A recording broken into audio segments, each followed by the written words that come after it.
So, former Prime Minister of Pakistan, Imran Khan, Chairman Pakistan Tehreek-e-Insaf, has been arrested illegally once again.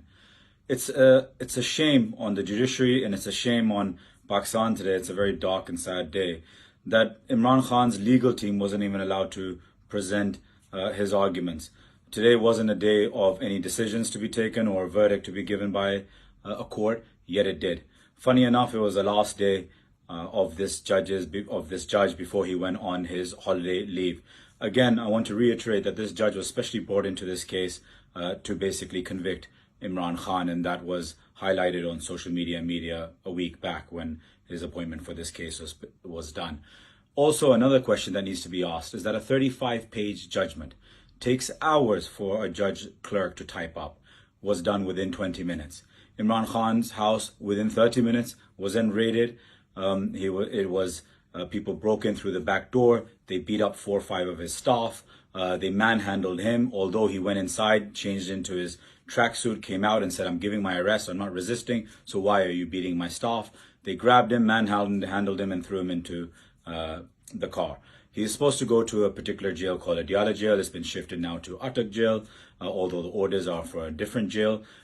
Yet, we are to find out that has he reached prison or not.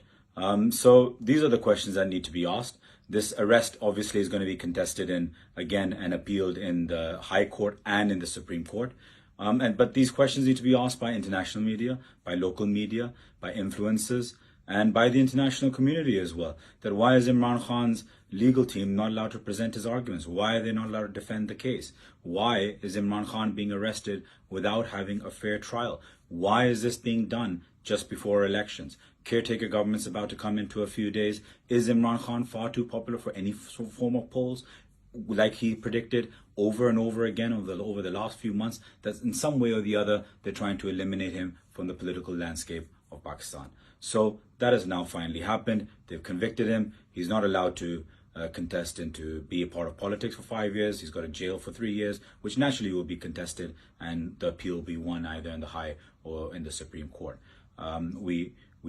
We ask the judiciary to be partial. We ask the judiciary to let there be supremacy of law. This is our only request. Imran Khan, for 27 years of his political career, has only asked supremacy of law, and today the only struggle that he's fighting for is free and fair elections in Pakistan. He wants nothing else, but he wants Pakistan to remain a stable, democratic state, which unfortunately right now, it's not looking so. Thank you.